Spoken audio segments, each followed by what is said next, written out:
بلکہ ہم فیوچر کو فورسی کر کے اور زیادہ پریشان ہوں. بالکل آگے کیا ہوگا. ہاں ایز اے فادر میرے لیے ایک تو پریشانی یہ ہے کہ میں آج اپنی فیملی کے لیے کیا کر پاؤں گا, کہاں سے لاؤں گا, کیا کروں گا, اور اس سے 10 گنا بڑی پریشانی یہ ہے کہ یہ جو بچہ میرا اسکول جا رہا ہے یہ کرے گا کیا آگے جا کے, اور اس سے میرے اندر ایک لاوا مزید پکنا شروع ہو جاتا ہے. ایسے ہی اور پھر وہ کسی نہ کسی جگہ پہ جا کے سوسائٹی کو, میرے چاروں طرف موجود لوگوں کو, میری اپنی ذات کو اور اپنی باڈی کو وہ ڈسٹرب کرتا ہے. بالکل اس میں پھر لڑائیاں بھی ہوتی ہیں, اس میں سوئسائڈز بھی ہوتی ہیں, اس میں بیماریاں بھی آتی ہیں, بالکل, اس میں سائیکولوجیکل اور شاید یہ جو کیفیت ہے یہ نہ نظر آنے والی ہے, اس لیے ہم محسوس نہیں کرتے کہ اس کی شدت کیا ہے یا اس کا نقصان کیا ہوگا یا آنے والے وقت میں ہم کیا فیس کر سکتے ہیں, کتنا چیلنجنگ ہوگا آنے والا وقت.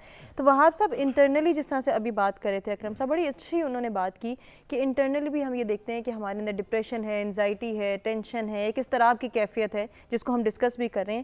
تو لیول آف سیٹسفیکشن کون ڈیسائیڈ کرے گا کہ کہاں آ کے ایک انسان سیٹسفائی ہوتا ہے, یا پھر اس کا لیول کون جو ہے اس کا یہ معیار کہاں سے ملے گا اسے؟ کیا یہ بھی مٹیریلسٹک ہے کوئی چیز جس کو ہم اپروچ کر سکتے ہیں, جس کو ہم اویل کر سکتے ہیں, یا جس کے لیے ہم تگ و دو کر سکتے ہیں؟ ہما آپ نے بہت اچھا پوائنٹ نکالا ہے. دیکھیے جس سے میں نے پہلے کہا کہ ہم بیسیکلی جس دین کے پیروکار ہیں ہم اس کے احکامات ماننے کو تیار نہیں ہیں. ہمارے اندر قناعت پسندی آل ٹوگیدر ختم ہو چکی ہے. جو اللہ تعالیٰ نے ہمیں جو کچھ ہمارے پاس ہے اس کے ساتھ اس دنیا میں ہم آئے ہیں, صحیح, اللہ تعالیٰ نے ہمیں ایک مینڈیٹ دیا ہے. اس مینڈیٹ کے ساتھ ہمارا اصل مقصد آخرت کی فلاح و بہبود ہے, یقیناً, اور ہمیں دنیا میں اپنی زندگی اس طرح سے شیپ کرنی ہے کہ ہم آخرت میں کامیاب ہو جائیں. اگر ہم وزیر اعظم بھی بن جائیں, اگر ہم by virtue of luck American president بھی بن جائیں, اگر ہمارے پاس $100 بلین کا بینک اکاؤنٹ بھی آ جائے, اینڈ رزلٹ کیا ہے؟ اینڈ رزلٹ ٹھیک ہے, one day we have to die. بالکل, اور پھر ہمیں میوزک فیس کرنی ہے, we have to face the music. ہمیں اللہ تعالیٰ کے سامنے جواب دہ ہونا ہے کہ ہم نے دنیا میں کیا کیا. اب ایسا ہو نہیں سکتا کہ اگر ایک فرد ایک معاشرے میں کاروبار کر کے 10 لاکھ روپے ماہانہ تنخواہ کما رہا ہے یا پروفٹ لے رہا ہے, دوسرا شخص بھی 10 لاکھ کمائے. وہ لامحالہ اگر چھوٹی موٹی جاب کر رہا ہے تو ہو سکتا ہے 20-25 ہزار روپے اس کو مل رہے ہیں. اور معاشرے میں بے حساب لوگ ایسے ہیں جن کی تنخواہیں 10,000 سے لے کے مشکل سے 50-60 ہزار تک. بالکل ایسے, آلموسٹ یہ 70-80% سیگمنٹ آف دا سوسائٹی ہے. یقیناً. اب ہو کیا رہا ہے, ہم نے اپنے جو سٹینڈرڈز ہیں وہ غیر ضروری طور پہ بہت زیادہ بڑھا لیے ہیں. صحیح. میں اگر آپ کے گھر آپ سے ملنے آتا ہوں, میرے ہاتھ میں تہذیب کا یا راحت کا 1500 روپے والا کیک ہونا چاہیے. اب اگر میرے یا آپ کے مینز اس لیول پہ نہیں ہیں, اب میں نے لوگوں سے صرف اس لیے ملنا بند کر دیا ہے کہ اگر میں 3-4 دن کے بعد کسی کولیگ, کسی دوست, کسی سہیلی, کسی اور کے گھر جاتا ہوں یا جاتی ہوں تو مجھے لامحالہ کچھ نہ کچھ ساتھ لے کر جانے ہیں ایسے جس کے میرے مینز الاؤ نہیں کرتے. میں اپنے بچے کو اس اسکول میں داخل نہیں کرا سکتا جہاں پہ 15-20 ہزار منتھلی فیس ہے. اگر میرا بچہ وہ 1000 یا 1500 روپے والے سرکاری اسکول میں پڑھ رہا ہے, وہاں پہ اس کو جو اسٹینڈرڈ آف ایجوکیشن مل رہا ہے وہ میرے لیے ایک بے اطمینانی کا باعث بنا ہوا ہے. کیونکہ جب میں دیکھ رہا ہوں دونوں کو, ایک بچہ جو اچھے اسکول سے پڑھ کر آتا ہے اس کو بہت اچھی جاب ملتی ہے, معاشرے میں بہت اچھی طرح کمپیٹ کرتا ہے کیوں اس کو ایسا انوائرمنٹ ملا ہوتا ہے. اسی طرح ہماری جو رہن سہن ہے جہاں پہ ہم رہتے ہیں, انفارچونیٹلی ہم ان جگہوں کے حوالے سے پہچانے جاتے ہیں. ہمیں معاشرے میں عزت ان کی وجہ سے مل رہی ہے کہ ہم کون سی لوکیلٹی سے اٹھ کر آ رہے ہیں, ہم کون سی گاڑی ڈرائیو کر رہے ہیں, کتنے سال پرانی گاڑی ڈرائیو کر رہے ہیں. ہماری عزت اس وقت بنتی ہے جب ہم لیٹسٹ ماڈل کی بہت زبردست قسم کی شاندار گاڑی میں کہیں پہنچتے ہیں. اگر ہمارے پاس ایک پرانی گاڑی ہے, جتنے بھی ہم آنیسٹ ہیں, جتنے بھی وفادار ہیں, جتنے بھی ایماندار ہیں, معاشرے نے بھیڑ چال میں تمام جو مورل ایتھیکل سٹینڈرڈ سے ان کو تہوبالا کر کے رکھ دیا ہے. یقیناً ایسے ہی. ایک بہت پڑھے لکھے, بہت آنیسٹ, بہت سمجھدار اور معاشرے کو گائیڈ کرنے والا جو شخص ہے, اگر اس کی ماہانہ سیلری 50-60 ہزار سے زیادہ نہیں ہے, اس کی کوئی عزت نہیں ہے بنسبت وہ اسمگلر جو نون اسمگلر ہے, جو نون برے کاموں میں ہے. ہم اس کی عزت کرتے ہیں کیونکہ ہمیں اس سے مالی فوائد حاصل یہ ہو سوچ آئی کہاں سے آپ کی نظر؟ سوچ اس لیے آئی، دیکھیں چیز یہ ہوتی ہے کہ معاشرے کی رہنمائی کرنے کے لیے آپ کو پولیٹیکل لیڈرز چاہیے ہوتے ہیں. صحیح، صرف پولیٹیکل لیڈرز کام نہیں چلتا، آپ کو کمیونٹی لیڈرز چاہیے ہوتے ہیں. ڈیفینیٹلی آپ کو اپنے خاندانوں میں ایسے بڑے چاہیے ہوتے ہیں جہاں آپ غلط کام کریں، جہاں 1 روپیہ اگر آپ حرام کا کما کر گھر میں لے کر آئیں یا وہ شو ہو جائے تو 4 افراد کان پکڑ کے آپ کو تنبیہ کرنے والے ہوں صحیح کہ یہ 1 روپیہ حرام کہاں سے آیا. ہم نے اس اسٹیج پہ کیئر نہیں کی.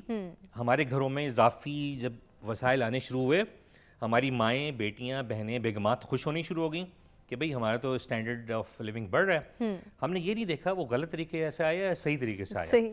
ہماری آج کل کے دور میں بھی ہمارے وہ حضرات جو رمضان میں تمام فروٹس مہنگے کر کے حرام کی کمائی سے عمرے کرنے جاتے ہیں، کیوں ان کی بیگمات، ان کی فیملیز، ان کی بیٹیاں، ان کی مائیں کیوں ان کو اکاؤنٹیبل نہیں کرتی کہ بھئی کیوں ان میں یہ سمجھ نہیں رہی کہ حرام کا جو بھی آئے گا وہ بہت جلدی برے طریقے سے نکل جائے گا. صحیح. اور وہ معاشرے میں بے چینی، انتشار. دیکھیں اس کی مثال ایسے ہی ہے، آپ کا ایک پڑوسی ہر روز جو ہے اگر وہ کسی سرکاری محکمے میں ہے یا کاروبار میں ہے اور بے ایمانی کر کے، غلط بیانی کر کے، جھوٹ بول کے، دھوکہ دے کے، ملاوٹ کر کے ایک بے انتہا اضافی کمائی لا رہا ہے اور اس کے ساتھ پڑوسی جو ہے ایماندار ہے، اس ایماندار پڑوسی کے بچے بڑے ہو کے اپنے والد کو ہی بلیم کرتے ہیں کہ آپ دیکھیں پڑوس میں جو ہے ان کے پاس ہر روز نیا کھانا پکتا ہے، صحیح، ہر روز نیا پھل آتا ہے، زبردست ان کے ہم پاس ایسی گاڑی ہے. زندگی کیوں نہیں گزارے. یہاں تک جہاں آپ کی بات کو میں روک رہی ہوں، ابھی تک میں اس نتیجے پہ پہنچی ہوں کہ شاید اس وقت ہماری سوسائٹی کا ہر فرد، ایون بچہ، بڑا، بزرگ، ایکسٹرنل ویلیڈیشن کے چکر میں ہے کہ بس ہم دوسروں کو دکھا دیں کہ ہم کتنی اچھی اور پرسکون زندگی گزار رہے ہیں. ظہیر صاحب یہ سوچ کہاں سے ڈیولپ ہو گئی کہ ہم دوسروں کو بس یہ دکھا دیں کہ ہم پرسکون ہیں، مطمئن ہیں، بہت خوش ہیں؟ ہماری حقیقی خوشی کیا ہے، کہاں ہے، ہم بھول گئے. ہما بات یہ ہے کہ سوسائٹی میٹیریلسٹک ہو گئی، رویے میٹیریلسٹک ہو گئے، رشتے میٹیریلسٹک ہو گئے. یقیناً ہو. ایک وقت تھا کہ آپ بن بتائے اپنے دوست کے گھر چلے جاتے تھے اور اس کی بیل دیتے تھے یا کنڈا کھٹکھٹاتے تھے اور آپ اس کو مل لیتے تھے. اچھا وہ گھر پہ نہیں ہوتا تھا تو کبھی ناگواری بھی نہیں ہوتی تھی کہ ٹھیک ہے وہ نہیں ہے، اور آپ اتنا لمبا جو ہے وہ کشت کر کے چلتے ہوئے آئے ہیں یا سائیکل پہ آئے ہیں یا تانگے پہ آئے ہیں. رابطے اگرچہ اتنے اچھے نہیں تھے، یعنی کمیونیکیشن اتنی اچھی نہیں تھی تو آپ کے رابطے بھی بہت زیادہ نہیں ہوتے تھے، آپ نے کبھی کبھی ملنا ہوتا، لیکن وہ ایک تعلق تھا. آپ کو اس کے گھر تک پہنچ کر جو خوشی ملتی تھی وہ خوشی آج اس سے مل کر بھی نہیں ہوتی. اس کی وجہ یہ ہے کہ وہ بھی مینٹلی کہیں اور ہے، آپ بھی مینٹلی کہیں اور ہے. آپ بھی اس چکر میں گئے کہ یار جاؤں گا، پوچھتا ہوں کوئی پیسے ویسے مل جائیں، وہ بھی اس چکر میں کہ یار آیا ہے کچھ لینے نہ آ گیا ہو، ٹھیک ہے وہ دیکھتے موڈ بنا لے گا. اچھا آپ اس کے موڈ کو دیکھ کے ابزارو نہیں کر پا رہے ہوتے، ڈائجسٹ نہیں کر پا. سو یہ جو ہے نا بنیادی طور پہ کہ جو مٹیریلزم آ گیا ہے اس کی وجہ اگر آپ اوورآل پوری دنیا کے اندر دیکھیں تو جو کیپٹلزم جب جیسے جیسے بڑھتا چلا گیا ہے اس کی الٹیمیٹلی اس کے جو خد و خال تھے وہ جس طرح سے جو گہرے ہوتے چلے گئے، اس کے اثرات جو ہیں وہ بھی اتنے ہی سویر ہوتے چلے گئے. بالکل. آج صورتحال یہ ہے کہ بالکل وہ جو مشینیں ہیں وہ مشینیں ہم بھی بن گئے ہیں. ایسے ہی ہے. اور ایسی مشینیں ہیں جن کے اندر نہ وہ خوش ہوتی ہیں نہ وہ غمزدہ ہوتی ہیں. غمزدہ ہوتی ہیں لیکن یہ کہ اپنے غم اندر ہی لے کے ہم جو ہے وہ پڑھتے رہتے ہیں، جلتے رہتے ہیں، کڑتے رہتے ہیں. اچھا دیکھیں بات یہ ہے کہ اس کی وجہ 2-3 وجوہات ہیں جو میں نے بتایا کہ ایک تو وجہ اس کی جو ہے وہ آپ کا جو معاشی ناہمواریاں ہیں جس کی بنیادی وجہ جو ہے وہ کیپٹلزم کا بڑھنا ہے، اور جس طرح سے جو ہے وہ ہمارے رویے جو ہیں وہ مٹیریلسٹک ہوتے چلے گئے ہیں، وہ وجوہات ہیں. اور دوسرا اس کی وجہ یہ ہے کہ ہم لوگوں نے جو ہے کچھ ایسی چیزیں اپنے اندر سے ختم کر دی ہیں جو ہمیں باندھ کے رکھتی تھی، جو ہمیں جوڑ کے رکھتی تھی، جو ہمیں ایک دوسرے کے قریب رکھتی تھی. اور اس میں جو امپورٹنٹ چیز ہے وہ توکل ہے، وہ قناعت ہے، وہ اس چیز پہ شکر ہے. اچھا ہم نے شکر ختم کر دیا، ہم نے ہنسنا ختم کر دیا، ہم نے خوش ہونا چھوڑ دیا. اچھا جب یہ خوش ہونا چھوڑا ہے، اب دیکھیں کہ خوشی جو ہے وہ ضروری نہیں ہے کہ آپ کو بہت زیادہ پیسہ ملے گا تو ہی آپ کو خوش ہونا ہے. آپ کو ایک اچھی لیکن سوچ یہیں پہ آ کے رک رہی ہے. سوچ یہیں پہ کیوں یہ سب چیزیں ہم نے چھوڑ دی ہیں؟ آپ ہی سے کنٹینیو کریں گے ڈسکشن کو. ناظرین ہمیں ایک بریک کے جانے بڑھنا ہے، بریک سے واپس آتے ہیں، دیگر وجوہات بھی ڈسکس کرتے ہیں.